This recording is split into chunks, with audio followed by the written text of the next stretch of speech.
하나님의 말씀 읽어드리겠습니다. 로마서 5장 12절부터 19절까지 읽어드리겠습니다. 그러므로 한 사람으로 말미암아 죄가 세상에 들어오고 죄로 말미암아 사망이 들어왔나니 이와 같이 모든 사람이 죄를 지었으므로 사망이 모든 사람에게 이르렀느니라.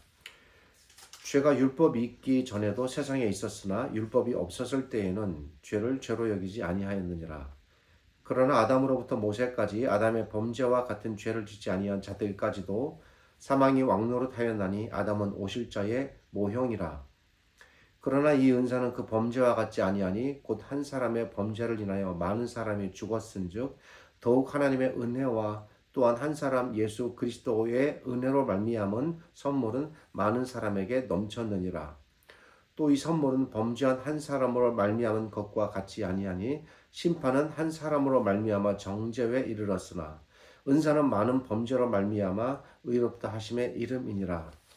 한 사람의 범죄로 말미암아 사망이 그 한 사람을 통하여 왕노릇하였은즉 더욱 은혜와 의의 선물을 넘치게 받는 자들은 한 분 예수 그리스도를 통하여 생명 안에서 왕노릇하리로다. 그런즉 한 범죄로 많은 사람이 정죄에 이른 것 같이 한 의로운 행위로 말미암아 많은 사람이 의롭다 하심을 받아 생명에 이르렀느니라. 한 사람이 순종하지 아니하므로 많은 사람이 죄인 된 것 같이 한 사람이 순종하심으로 많은 사람이 의인이 되리라. 지난 주일부터 성경에 나타난 그리스도에 대한 모형론을 중심으로 성경 말씀을 살펴보는 작업을 하고 있습니다. 사실 이 분야에 대한 이 설교는 꽤 오래전부터 제 마음속에 늘 품고 있었던 생각이었습니다. 언젠가 때가 되면 성경 전체에 나타난 그리스도에 대한 가르침들을 특별히 모형론적인 방법을 통해서 전해야 되겠다는 생각을 오래전부터 제 기억으로는 한 2년 정도 되는 것 같은데요. 그렇게 품고 있었는데 이번에 이제 준비를 해서 전하게 되고, 특별히 성경에서 다른 설교들도 마찬가지겠습니다만 어떻게 그리스도께서 이 성경의 중심이 되는가를 이렇게 본격적으로 전하고 다루게 되어서 개인적으로 굉장히 기쁘고 저한테는 우리 들으시는 분들한테는 어떻게 이렇게 느낄지 모르겠습니다만 저한테는 굉장히 중요하면서도 의미 있는 이런 작업들입니다. 예, 그래서 굉장히 기쁩니다. 첫 번째, 성경에 나타난 그리스도에 대한 모형론에 대한 주제로 그리스도의 모형으로 성경에 처음 제시된 사람이 아담이고 그 아담을 중심으로 성경은 어떻게 창조된 아담을 오실 그리스도에 대한 모형으로 제시하고 있는가에 대해 살펴보고 있습니다. 이 아담을 그리스도의 모형으로 제시하는 것은 제 관점이 아니라 우리가 읽은 본문을 통해 알 수 있듯이 바울 사도의 관점이고, 이 외에도 바울 사도께서는 다른 데서도 또 다른 걸 통해서도 그리스도의 모형을 제시하는 경우가 나타납니다. 아담이 어떻게 오실 그리스도에 대한 모형이 되는가에 대해 말씀을 꼭 드리기에 앞서서 지난 주일에 모형론을 이해하기 위해서 우리가 먼저 알아야 될 부분이 있었습니다. 그것은 뭐냐면 계시라는 것입니다. 이게 사실은 잘 쓰지는 않는 용어인데 또 우리 신자들이 좀 이 용어를 혼탁하게 다른 의미로도 많이 써서 굉장히 고민스럽습니다. 개인적인 신앙적인 부분을 자꾸 계시라고 하는데 그렇게 용어를 쓰시면 안 됩니다. 계시란 하나님께서 자기를 나타내 보이시기 위해서 성경을 통해서 우리에게 주신 것, 그것을 계시라고 합니다. 우리가 성경에 나타난 그리스도에 대한 모형론을 이해함에 있어서 왜 우리는 성경에 나타난 이 기록된 계시의 특성에 대해 알아야 하는가? 그 이유는 성경에 제시되는 그리스도에 대한 모든 모형론들의 가르침은 계시를 통해 주어진 것들이고, 그리고 성경에 나타난 모형론의 생성, 발전, 성취의 과정은 성경에 나타나는 여타의 계시들이 갖는 계시의 생성, 발전, 성취와 동일한 과정 속에 펼쳐지고 있기 때문입니다. 그러기에 우리가 성경에 나타난 모형론에 대해 이해하기 위해서 먼저 성경에 나타난 계시가 어떤 특징을 갖고 있는가를 먼저 이해하는 게 중요하겠습니다. 이에 지난 주일에 성경에 나타난 계시의 특성에 대해서 말씀을 드렸습니다. 간략히 다시 한번 되짚어 보겠습니다. 지난 주일에 말씀드린 성경에 나타난 계시의 특성은 크게 두 가지였습니다. 첫째로 계시는 다양한 형태, 말씀드렸듯 문서 계시, 또 음성 계시, 표적이나 이적의 계시, 선지자의 삶을 통해 나타나는 주어지는 행위 계시, 역사적인 사건 통해 나타나는 역사적 사건 계시 등등 다양한 형태로 성경에 계시되는 등장합니다. 모든 계시들은 주어진 이후에 발전하고 성취되어 마침내 완성됩니다. 즉 성경에 나타나는 모든 계시들은 생성, 발전, 성취라는 이 과정을 동일하게 겪는다는 것입니다. 이것이 지난주일에 말씀드린 성경에 나타난 계시의 첫 번째 특징이었습니다. 모형론이 계시로 주었다고 했을 때 모형론도 역시 이 과정을 겪는 것입니다. 다음으로 지난주일에 말씀드린 성경에 나타난 두 번째 계시의 특성이 있었습니다. 성경에 나타난 계시의 두 번째 특성은 지난주일에 계시를 물의 흐름에 비유하여 말씀드렸듯 모든 물들이 모여 결국 하나의 강으로 형성되듯 성경에 나타나는 모든 계시들은 결국 한 방향, 하나의 성취로 완성된다는 것이었습니다. 이것이 구약과 신약 전체가 추구하는 방향입니다. 성경에 나타나는 모든 계시들이 성취되기 위해 발전해 나가는 그 하나의 목적지, 그 하나의 성취점 무엇입니까? 그리스도이십니다. 즉 성경에는 수많은 계시들이 말씀드린 것처럼 다양한 방법을 통해 주어지고 발전하지만 이 모든 계시들은 하나의 성취가 되는 그리스도로 완성된다는 것입니다. 우리가 모형론을 하나님께서 우리에게 주시는 계시라는 관점에서 이해할 때 우리는 모형론을 이러한 계시의 흐름이나 틀 안에서 이해하셔야 합니다.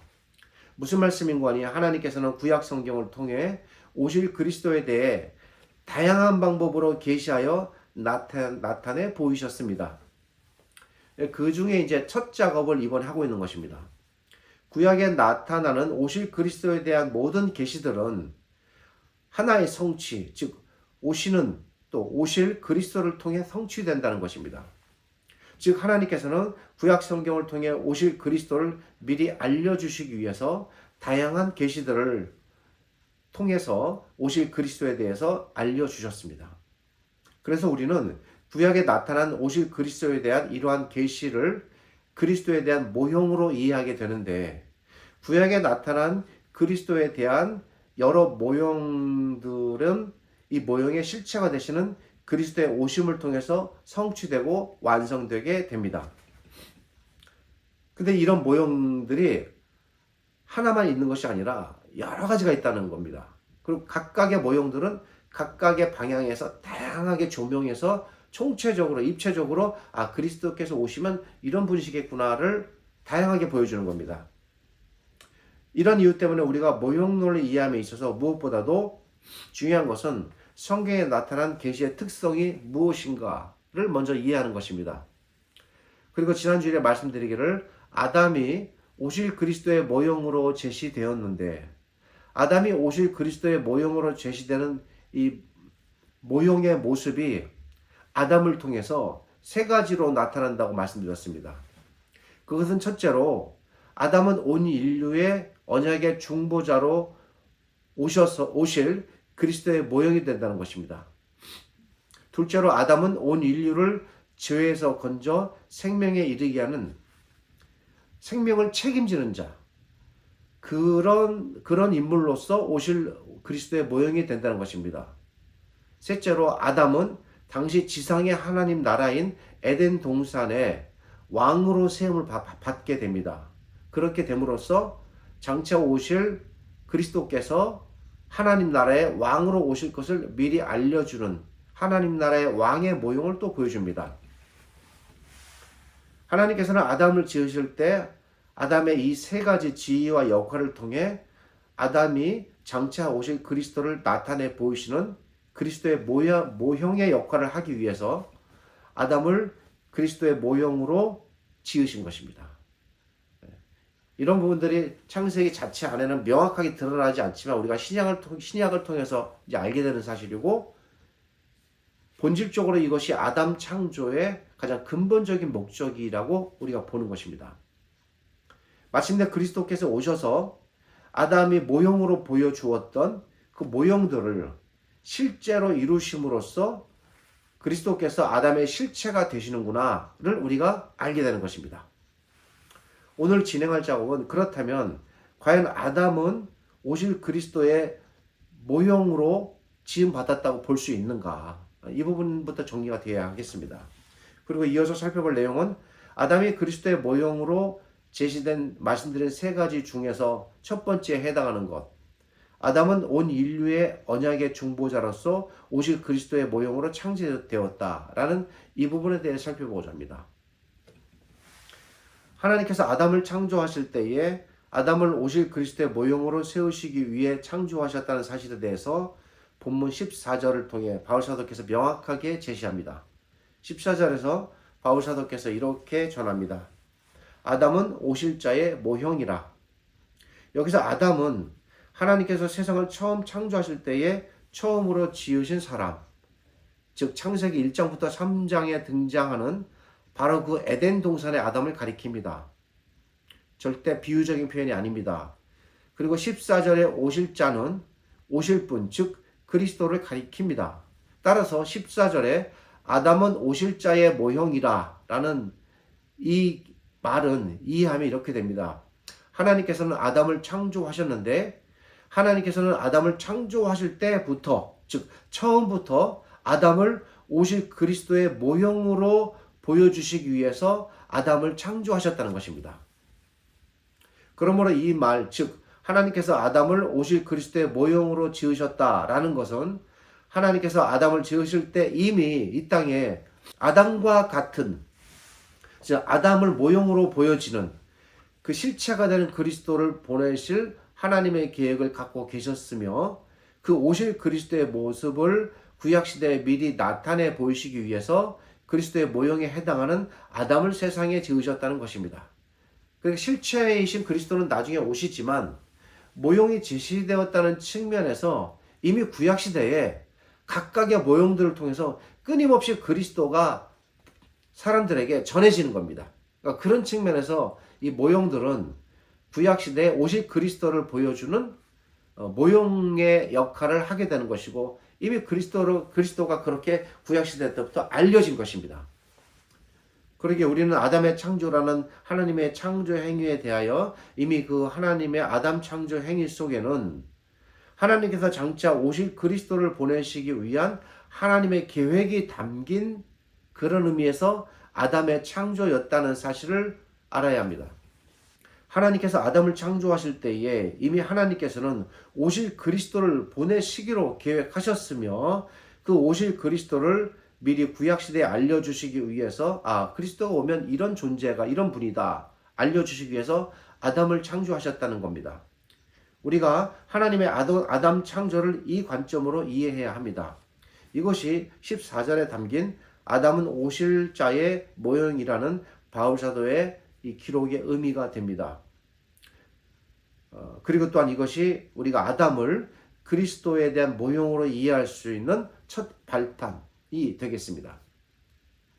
이처럼 아담이 오실 그리스도의 모형으로 지음을 받았다는 사실을 우리가 이제 전제할 때 아담이 오실 그리스도의 모형이 되는 모습들이 아까 말씀드린 대로 세 가지가 있는데 첫 번째는 어떤 모형이냐면 아담은 온 인류를 위한 언약의 중보자로 지음받았다는 것입니다. 이게 중보자라는 측면에서 그리스도의 모형이 된다는 것입니다.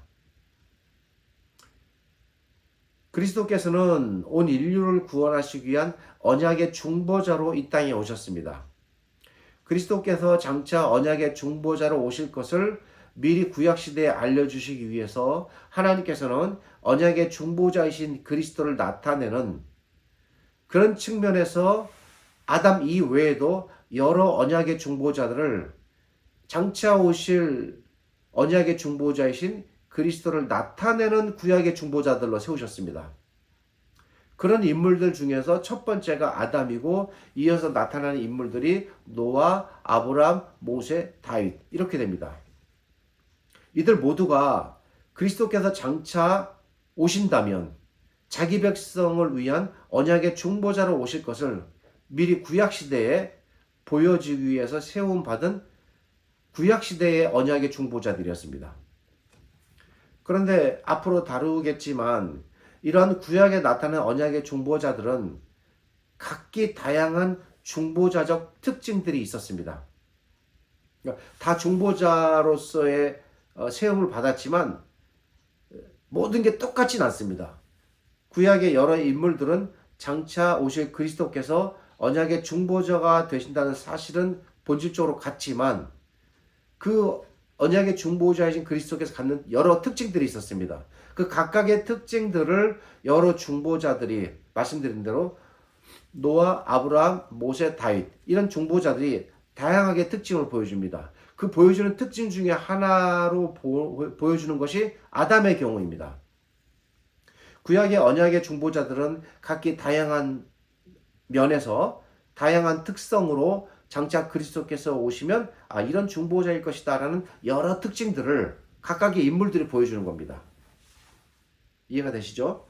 아담도 다른 구약의 언약의 중보자들처럼 오실 그리스도를 보여주기 위한 언약의 중보자로 지음을 받았다는 면에서는 같습니다. 하지만 아담은 다른 언약의 중보자들인 말씀드린 노아나 아브라함이나 모세나 다윗에게는 발견되지 않는 아담에게만 부여된 아주 독특한 언약 이 중보자적 특징이 있었습니다. 하나님께서는 아담에게 부여하신 이 언약의 중보자적인 독특한 역할을 통해 아담을 장차 오실 언약의 중보자이신 그리스도를 나타내는 언약의 중보자로 세우셨다는 것입니다. 자, 여러분, 그러면 노아나 아브라함이나 모세나 다윗에게서는 발견되지 않는 오직 아담에게서만 발견되는 이 매우 독특한 중보자적 역할, 특성은 무엇일까요? 혹시 아시는 분이 계실까요?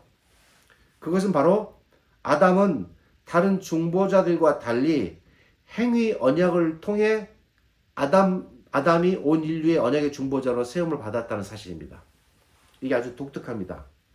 여기서 제가 말씀드리는 이 행위 언약이라는 말은 학자들이 사실 이게 아담 언약인데 이 아담 언약의 특징을 염두에 두어서 또 다른 붙인 아담 언약의 또 다른 별칭이라고 할 수 있습니다. 학자들은 아담 언약을 부를 때에 물론 아담 언약 이렇게 부를 수도 있지만 아담 언약은 어떤 특징이 있냐면 행위를 통해서 언약이 맺어지고 행위를 통해서 언약이 유지되는 면에서 그것은 행위 언약이다 라고 아담 언약을 그렇게 행위 언약으로 학자들은 이해하고 있습니다. 전하는 저도 그렇고 들으시는 우리 신자분들도 그렇고 그렇게 쉽지는 않을 수도 있지만 그렇다고 또 이해하기가 어려운 것은 아닙니다. 그러나 재미는 없을 수 있습니다. 그래도 잘 들으시면 이렇게 성경이 그리스도에 대해서 정말 창조 때부터 약속하시고 이렇게 그리스도가 풍성하게 구약에도 나타나는구나. 우리가 배우면 얼마나 더 그리스도에 대해서 우리가 깊어지는지 그런 느낌을 저는 받습니다. 여기서 우리는 그렇다면 아담 언약에 붙여진 이 행위 언약이라는 말의 의미가 무엇인가를 이해할 필요가 있습니다. 어렴풋하게 우리 신자분들께서 짐작을 하시겠습니다만 명확하게 짚어가겠습니다. 먼저 아담 언약에 붙여진 이 행위 언약이라는 말이 갖는 의미가 무엇이며 그리고 아담의 이 행위 언약이 본문 안에서 어떻게 나타나는지 그리고 아담에게 부여된 이 행위 언약이 그리스도와는 어떤 연관이 되는지 이 부분을 살펴보는 게 오늘 작업의 핵심입니다. 하나님께서 아담과 맺으신 언약을 행위 언약으로 우리가 이해할 때 먼저 중요한 것은 하나님께서는 아담을 온 인류를 구원하실 언약의 중보자로 세우셨다는 사실을 이해하셔야 합니다. 하나님께서는 아담을 지으실 때 아담을 통해 온 인류를 번성시키고 구원하실 목적으로 아담을 지으셨습니다. 이에 대하여 명확하게 창세기 1장 27절과 28절은 이렇게 알려주고 있습니다. 하나님이 자기 형상 곧 하나님의 형상대로 사람을 창조하시되 남자와 여자를 창조하시고 하나님이 그들에게 복을 주시며 하나님이 그들에게 이르시되 생육하고 번성하여 땅에 충만하라. 땅을 정복하라. 바다의 물고기와 하늘의 새와 땅에 움직이는 모든 생물을 다스리라 하시니라. 여러분, 하나님께서 아담을 지으시고 아담에게 생육하고 번성하여 땅에 충만하라고 이 창세기 1장 27, 28절에서 말씀하실 때에 아담과 그의 후손들, 즉 인류는 어떠한 상태로 땅에 생육하고 번성하고 충만하라는 이 말씀입니까? 어떠한 상태로? 여기서 생육과 번성과 충만의 의미는 무엇일까요? 하나님께서 말씀하시는 생육과 번성과 충만이 지금 우리와 이 같은 상태로 죄로 물든 상태에서, 그리고 저주를 받은 상태에서, 그리고 죽음을 선고받은 죽음의 존재로서 아담의 후손이 생육하고 번성하고 충만하라는 말일까요? 그렇지 않습니다. 전혀 그렇지 않습니다. 하나님께서 아담에게 이 창세기 1장 27, 28절에서 말씀하시는 생육과 번성과 충만의 의미 속에는 죄와 연관된 의미는 전혀 없습니다. 왜? 죄가 세상에 들어오기 전에 이 말씀을 하셨기 때문입니다. 그러게 여기서 생육하고 번성하고 충만하라는 의미는 아담이 에덴 동산 안에서 죄가 전혀 없는 완전한 복의 상태의 삶을 영원히 누리는 삶을 살도록 지음을 받았는데, 아담의 모든 후손도 아담처럼 에덴 동산 안에서 죄가 전혀 없는 완전히 복된 상태에서 생육하고 번성하고 충만하라는 의미로 하신 말씀이라는 겁니다. 여기서 매우 중요한 사실이 드러납니다. 그것은 하나님께서는 아담을 지으실 때에 아담 안에서 온 인류가 죄가 없는 상태에서 생육하고 번성하며 땅에 충만하여 아담을 통해 온 인류가 지상의 하나님 나라인 에덴 동산 안에서 죽지 않고, 여러분 이 부분이 중요합니다. 죽지 않고 영원히 살도록 지으셨다는 것입니다. 그런데 이것이 지금부터가 이제 굉장히 중요한 전환 포인트가 되겠습니다. 그런데 이것이 가능해지기 위해서는 반드시 아담이 하나님께서 자신에게 부여된 이 순종이라는 행위를 통해서 언약적 순종을 해야 하는 언약의 유지 조건이 아담에게 부여되었다는 것입니다. 만약 이게 부여되지 않았으면 그냥 자동적으로 영원히 사는 존재와 후손들이 되었을 것입니다. 그렇게 되면 그것은 이제 그냥 선택의 여지가 없는 그 로봇과 같은 인간이 되겠죠. 하나님께서는 그렇게 짓지 않으셨습니다. 자발적으로 적극적으로 순종을 배우고 순종을 통해서 하나님을 경외하며 그 순종이 언약의 유지 조건이 되어서 그 언약을 통해 영원히 사는 아담과 후손으로 지으셨다는 것입니다. 하나님께서는 아담과 그의 후손이 영원히 죽지 않고 죄가 없는 상태에서 에덴 동산이라는 이 지상의 하나님 나라에서 영원히 살도록 하셨는데, 이 언약이 지속적으로 유지되고 가능하기 위해서 아담은 하나님께서 말씀하신 그 명령에 순종해야만 하는 것입니다. 즉 아담이 순종이라는 이게 다른 말로 행위예요. 행위. 순종이라는 행위입니다. 순종이라는 자신의 행위를 통해서 아담이 하나님과 자기 사이에 맺어진 언약을 계속 본인이 적극적으로 유지하도록 애써야 했다는 것입니다. 이것이 우리가 아는 선악을 알게 하는 나무의 열매를 먹지 말라는 하나님의 이 행위 요구이십니다. 아주 원초적이고 에덴 동산 안에서 가장 가능한 행위 조건을 부여하신 거예요. 뭐 다른 어떤 거, 율법을 주어서 그걸 지켜라, 뭐 어떻게 하라, 그렇게 할 수가 없는 겁니다. 이 에덴 동산 안에서는 이게 가장 자연스럽고 최초이면서 원초적인 행위 요구이십니다. 이것이 하나님께서 아담에게 요구하시는 순종이라는 언약적 행위 조건이 되겠습니다. 이 행위가 명령이 온전히 지켜질 때 아담과 하나님 사이에 맺어진 언약은 계속 유지되고, 언약적 순종이라는 행위의 유지를 통해 창세기 1장 27절 28절에서 말씀하신 생육과 번성과 충만이 에덴 동산 안에서 효력을 나타내며 작동하게 되는 것입니다. 그런 작동 장치가 바로 그것입니다. 노아 언약, 아브라함 언약, 모세 언약, 다윗 언약을 우리가 앞으로 제가 이제 살펴보겠습니다만, 그것을 행위 언약이라고 부르지 않습니다. 그렇게 부르는 경우가 없습니다. 전혀 학자들 가운데. 학자들이 말하는 이 행위 언약이라는 것은 오직 아담 언약에게만 붙여지는 매우 독특한 명칭입니다. 무엇입니까? 행위를 순종의 기반으로 해서 순종이라는 행위를 통해서 언약이 유지되고 작동되게 하셨다는 것입니다. 그래서 아담 언약을 다른 말로 행위 언약이다 이렇게 말하는 겁니다.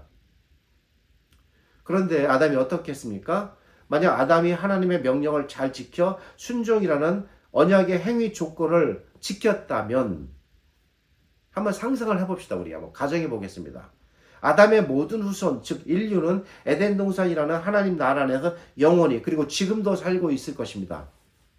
그러나 아담은 언약이 유지되기 위한 이 행위의 조건인 순종을 거부했습니다. 그리고 하나님의 명령을 따르지 않았습니다. 하나님께서 먹지 말라고 하신 그 명령 그 자체를 위반했습니다. 언약의 유지 조건의 필수 조건이 되는 순종이라는 행위를 따르지 않은 것입니다.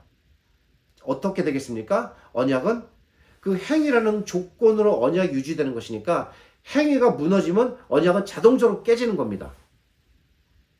그래서 창세기 1장 27절 28절에 기록된 번성과 생육과 충만이 폐기가 된 것입니다.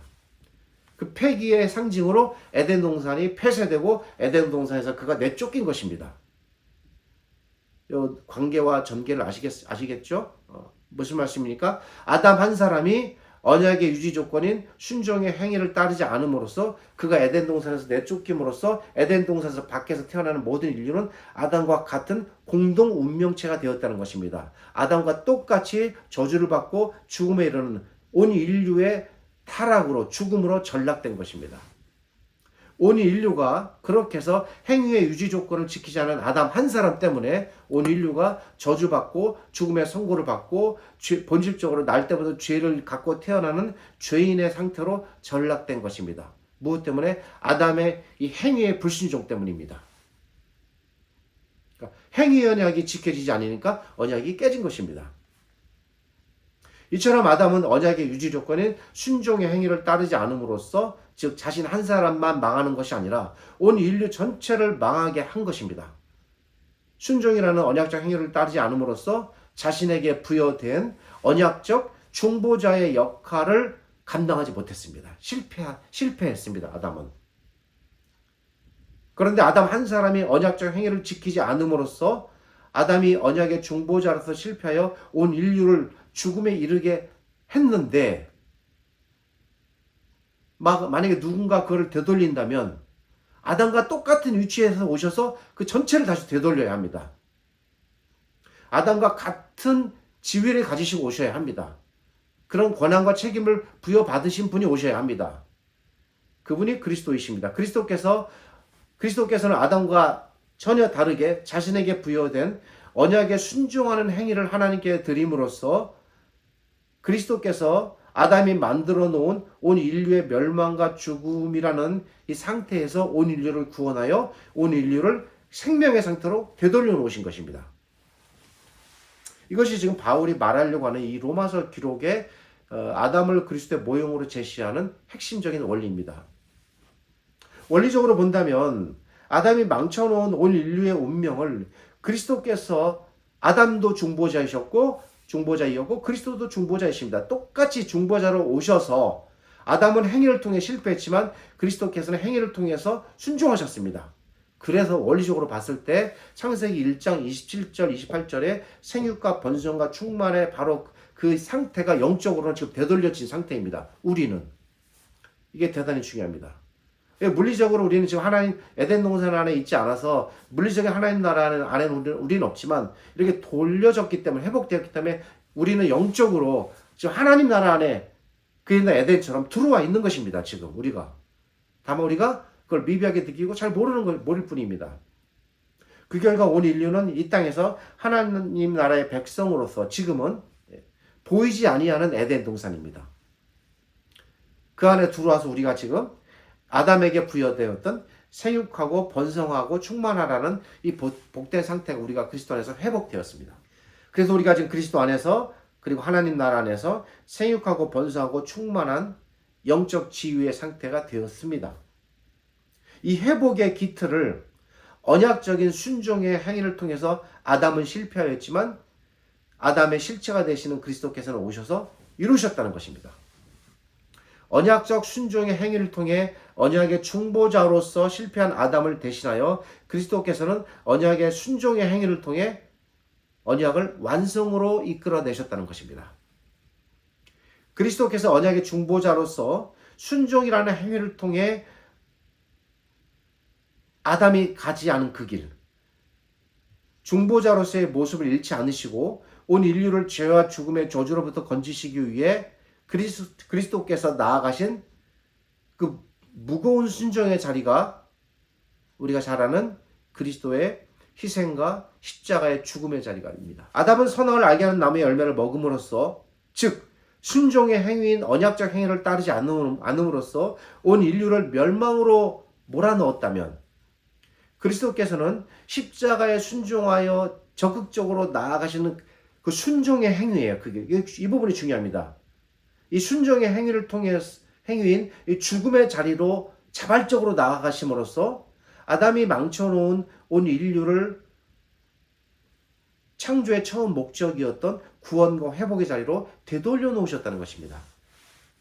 이런 측면에서 볼 때 아담은 오실 언약의 중보자이신 그리스도를 보여주는 구약에 나타난 그리스도의 모형이 되는 최초의 인물이 되겠습니다. 그렇게 어려운 내용은 아닙니다만 전하는 저도 이걸 어떻게 전해야 될까 많은 고민이 있었고 쉽지 않았고, 여러분들도 듣고 이해하시면서 따라오시기가 또 쉽지는 않으셨을 것입니다.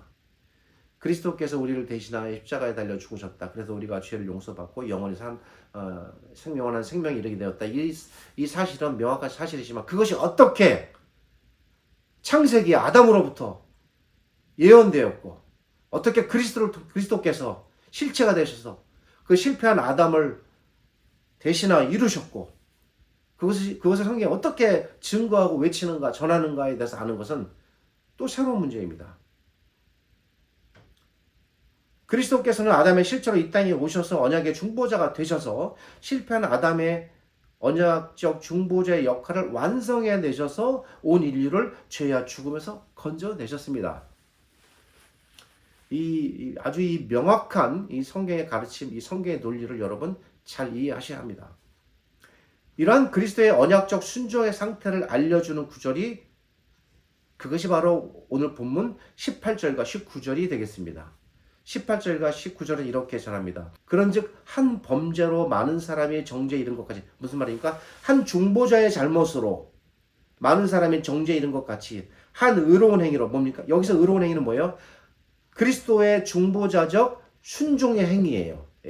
이 그리스도께서 보여주신 의로운 행위로 말미암아 많은 사람이 의롭다 하심을 받아 이제 생명에 이르렀느니라. 다시 한 사람이 순종하지 아니하므로, 이 순종하지 않는다는 것도 뭐예요? 언약적 행위에 순종하지 않았다는 거예요. 선악과를 따먹었다는 거예요. 명령을 지키지 않았다는 겁니다. 그래서 많은 사람이 죄인 되었는데 한 사람이 순종하심으로써 뭡니까? 그리스도께서는 언약적인 순종을 하셨다는 겁니다. 뭐예요? 자기 목숨을 내놓으시는 그 순종의 자리까지, 십자가의 죽음의 자리까지 나아가셨다는 겁니다. 그래서 많은 사람이 하나님과의 언약 관계가 회복이 되었고 많은 사람이 의인이 되었다는 말입니다. 여기서 특별히 19절에 한 사람이 순종하니 아니함으로 많은 사람이 죄인 된 것 같이 한 사람이 순종함으로 많은 사람의 의인이 되리라 라는 이 말은 아담은 언약의 중보자로서 언약의 유지 조건이 되는 순종의 행위를 따르지 않았고 그래서 온 인류를 멸망으로 이끌었지만, 그리스도께서는 언약의 중보자가 되셔서 언약의 유지 조건인 순종의 행위, 즉 십자가의 죽음이라는 순종의 자리로 나아가심으로써 언약을 완성하셨고 온 인류를 죄와 죽음에서 건지셨다는 말입니다. 정리하겠습니다. 그리스도께서는 아담을 통해 구약시대에 보여진 언약의 중보자로 이 땅에 오신 아담의 실체가 되시는 중보자이십니다. 그리스도께서는 아담이라는 모형을 통해 구약시대에 보여진 그 모형인 아담을 통해서 실체로 오신 그리스도이십니다.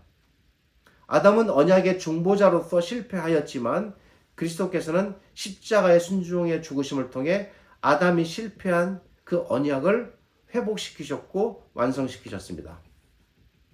아담 한 사람으로 인해 영원히 죽음의 심판을 당해야 하는 온 인류와 그리고 우리를 그리스도께서 언약의 중보자로 오셔서 이 땅의 모든 죽어가는 생명들과 우리를 죄와 사망과 저주의 심판에서 영원히 건지셨습니다.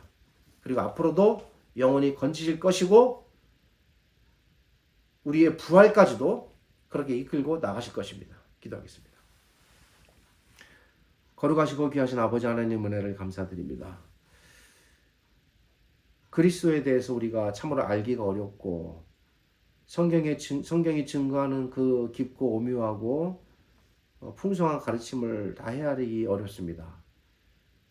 그럴지라도 성경의 가르침을 따라 우리는 열심히 배워야 하고 주시는 말씀을 통해서 그리스도께서 정말 우리를 위하여 오신 이 땅의 구주이시고 하나님과 우리 사이에 무너진 언약을 회복시키신 언약의 중보자라는 것을 우리가 말씀을 통해서 또한 배웠습니다. 이런 사실들 우리가 마음에 잘 알고 그리스도께서 얼마나 고귀하고 값지게 우리를 위하여 희생하셨는가를 알게 하시고 우리의 구원이 얼마나 값지고 귀한 것인가 깨닫게 하셔서 이 땅에서 하나님의 구원받은 백성으로 흔들림 없이 흠 없이 티 없이 거룩하게 신자답게 살아가게 하여 주옵소서. 지금은 우리 주님 예수 그리스도의 은혜와 죄를 지극히 사랑하시는 아버지 하나님의 크신 사랑과 이 말씀을 통해서 우리를 깨닫게 하셔서 더욱더 우리 언약의 중보자 되신 그리스도께로 인도하시는 성령 하나님의 함께 하심이 오직 그리스도만을 우리의 구주로 받아들이고 영원히 그리스도만을 의지하며 그리스도를 왕으로 또 그분의 백성으로 살아가는 우리들에게 하나님께서 주시는 은혜와 사랑과 복이 가득하시기를 우리 주님 예수 그리스도의 이름으로 축복하며 기도드립니다.